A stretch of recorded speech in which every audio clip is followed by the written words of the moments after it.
midnight train to Georgia. No, you say amen. Amen. Say amen. I got it. I got it. Amen. All right, so this is Bright Lights of Summer. Amen. Sing hallelujah for amen. Amen. Hallelujah.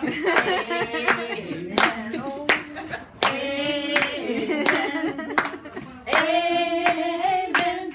Amen. Everybody now. I hope you're videotaping and not. I didn't do that for, this is a preview. I'm wondering if we're getting it. Okay. This is Bright Lights of Summer. Is anybody? Bright Lights of Summer is my.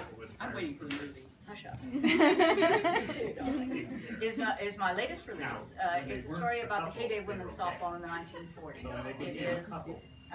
My very dear friend is Dot Wilkinson. She's 93 years old and widely considered to be the greatest female catcher who ever played the game of softball. And did you touch the hair? I felt the wind in my hair. I felt the wind in my hair.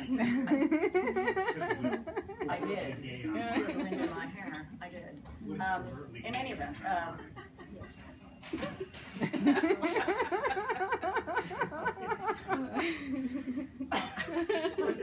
Sorry. You can see why you don't want it behind you. The back row is always that way, right? You are videotaping, yes, right? Because this is worth every cent of it. Is there a bald? Did you cover my? There's no bald. Did you cover my male pattern baldness? Did you cover that? Go ahead. Heyday of women's softball, 1940s. I am paying attention here. Dot is widely considered to be the best female catcher who ever played the game. She played from 1933 to 1965. She's a 19-time All-American, 3-time world champion, and she's family to me. So Dot was gracious enough to allow me to put fictional players on her team and to essentially give me free reign to do whatever I wanted, including quote her widely, put words in her mouth, and tell the real story of what happened in the 1940s in women's softball, which is great. So that's what I did. There's a picture. Come on in, come on in. It's fine. We're reading. We're about to read from Bright Lights of Summer. You're going to love it. You're going to love it. So I'm going to read you from chapter 2 of Bright Lights of Summer. This is when Diz meets Franny. These are my fictional characters. Thank you. Instructions. She follows instructions once in a while. So this is from chapter 2 of Bright Lights of Summer. Phoenix, 2014. The morning sun glinted off the bleacher seats at University Stadium, and Julie slid her shades into place to block out the glare. Slowly, deliberately, she pushed Diz's wheelchair forward. The wheels crunched on the gravel, the sound echoing loudly in the emptiness of this graveyard of champions. When they arrived at home plate, Diz reached back and tapped Julie's hand. Diz reached back. It's so hard. It's so hard to get good help. Stop here. The chair straddled the plate, offering a view of the entire diamond. For long moments, the only sound was the plaintive call of a red-tailed hawk as it circled overhead. Julie stepped around the chair. Her eyes widened at the sight of tears streaming down Diz's face. She crouched down in front of Diz, a hand on each of the older woman's knees. What's the matter? Diz didn't answer. Her eyes tracked around the stadium, stopping and lingering briefly at various spots. Diz? Amen. If this is too hard, Diz wrapped her fingers around Julie's hand. No, I want to tell you, and I needed to see this place one last time. Diz took a deep, wheezing breath. This is where it all started. It was the first place I saw her. She was so damned cocky, so sure. Who, Franny? Diz, who had been staring in the direction of left field, focused on Julie as if just realizing she was there. You were saying something about this being the first place you saw somebody. Do you mean Franny? Why, yes, of course. Who else would I be talking about? Phoenix, 1941. Diz dug her face into the dirt and tried to get herself comfortable in the batter's box. She used her sleeve to wipe her forehead where beads of sweat formed and threatened to drip into her eyes. Amelina Amy Peralta, who had helped pitch the Ramblers to the national championship several months ago, was on the mound. Dot Wilkinson was behind the plate. Mr. Hoffman stood off to the side, his arms crossed. Elsie was in right field. A sprinkling of other regulars were in their positions around the diamond, and the other 3 girls who were vying for a spot on the roster rounded out the field. "Okay, kid, let's see what you got," Dot said as she squatted down and patted her glove. Diz squinted into the afternoon sun as it hung low and large over the pitcher's right shoulder. When Amy reached the top of her motion, the ball disappeared completely. By the time Diz spotted it again, it was hitting Dot's glove with a pop. Diz, her bat never moved. "What was wrong with that one?" Dot asked, tossing the ball back to Amy. "You waiting for an engraved invitation to swing? Get that bat off your shoulder." Diz swallowed hard and stepped out of the batter's box. She sucked in some air, took a practice swing, and settled herself in the box again. "Blasted sun's in my eyes." "Better get used to it," Dot said. "It'd be the same in a game." "Would not," Diz mumbled. "You guys played all your games here at night." She adjusted her hands on the bat and focused. This time, she swung at the spot where she thought the ball should have been. Her heart sank at the sound of the ball hitting the catcher's glove again. She slumped her shoulders. At this rate, she'd never make the team. "Come on in. Come on in. We're doing an interpretive dance. Come on in. Come on in. We're doing an interpretive dance. Come listen to a bedtime story." She slumped her shoulders. At this rate, she'd never make the team. "Listen, kid, normally I tell you to watch Amy's arm the whole way, but with the sun where it is, try this. Don't watch Amy's motion. If you do, you're just going to be guessing every time. You'll never hit the ball that way." Although Diz kept her eyes forward, all of her attention was focused on what Dot was saying. "Pick a spot, the place where you think Amy's going to release the ball, and focus only on that. Watch her hip. You'll be able to pick the ball up there. That's the release point. That's all you need to worry about." "Okay," Diz said. "Thanks." She screwed her metal spikes deeper into the dirt and gravel and locked her eyes on the pitcher's right hip. This time, when the pitch came, Diz saw it plain as day. She swung easily and grinned at the unmistakable and satisfying crack of the wooden ball connecting with the wooden bat. That would be a bat. Connecting with the ball. Just checking to see you're awake. Her smile faded as the center fielder raced back, turned, and made a spectacular diving catch. "Come on in. Look, she brought my bags." My baggage. I have a lot of baggage. I think it's big. I think my baggage is bigger than that. I'm just saying. I think your cosmetic bag is Some people need more help than others. I'm just saying. I'm sorry, where was I?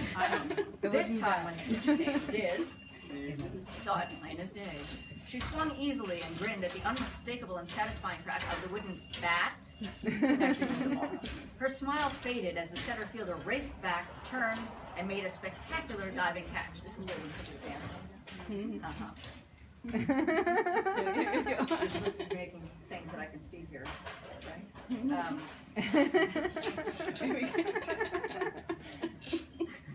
"Nice grab, center! Center!" Mr. Hoffman yelled. "You're up!" "Great," Diz said. She walked back to the dugout, disgustedly threw the bat onto her bag, and picked up her glove. The Ramblers only had one opening in the outfield. If this girl could hit, whoever she was, chances were the coach would pick her, and you wonder why I need therapy. I'm just...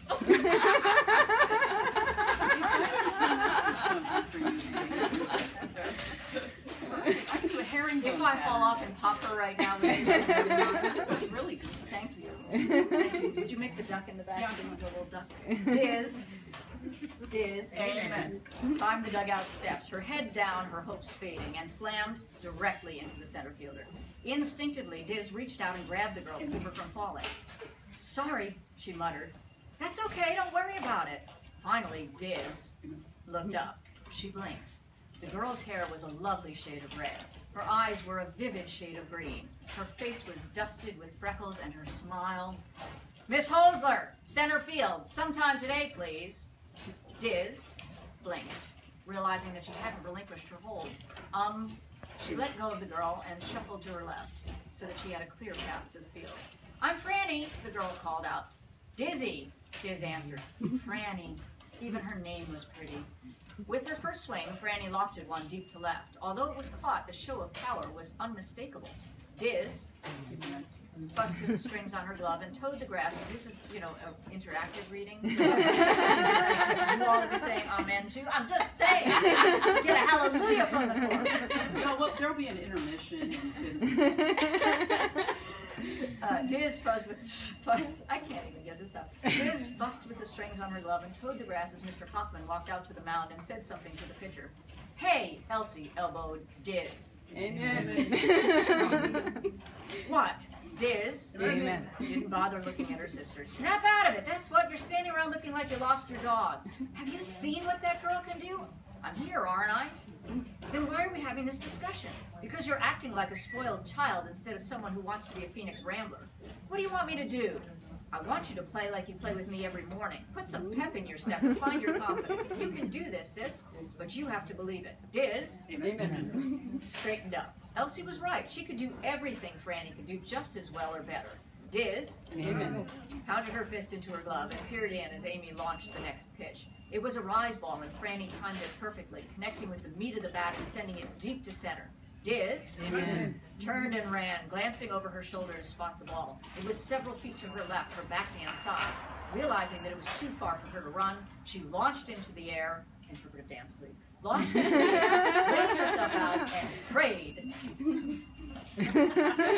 She hit the ground hard, her teeth clamping together from the impact, her belly skidding along the dry grass. Interpretive dance. Her left palm scraping the bare patches where the cover. Palm. I want to be clear. Palm. So what does she do? She holds out her right hand. I'm just saying she's blonde. I'm not saying anything more than the fact that she's blonde. It doesn't for obvious reasons. Did you coach softball? You did, yes. For a long time. Left, right. Okay, just saying. All right. Anyway, we were skidding along. When last we left our girl, she was skidding along the dry grass, was she not? Yes. Her left palm, scraping the bare patches where the cover had worn thin. When she came to a stop, she rested her cheek on the ground and smiled. The ball was snuggled firmly in the pocket of her glove. Diz pushed herself back up, dusted herself off, and tossed the ball to the shortstop who had come out to take the relay throw. That's what I'm talking about, Elsie said, clapping Diz on the back. Diz, aren't you glad I picked an easy one? Elsie wasn't one to heap praise, so Diz figured the catch must have looked really impressive. When Mr. Hoffman called the four prospects back in after each of them had seen 3 pitches, Franny jogged up alongside Diz. Nice grab out there. Yeah, yours was better. Yours was backhanded. If you girls are done admiring each other's prowess in the outfield, I'd like to see what you can do at other positions. Franny, take third. Franny trotted out to third base. Miss Hosler, grab short. The coach sent the other 2 girls.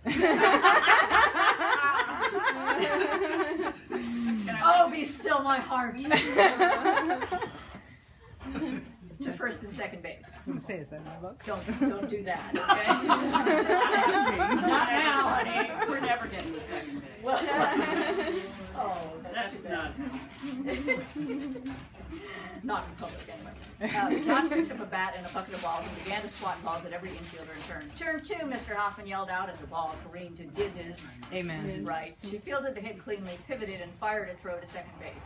So it went for the better part of half an hour.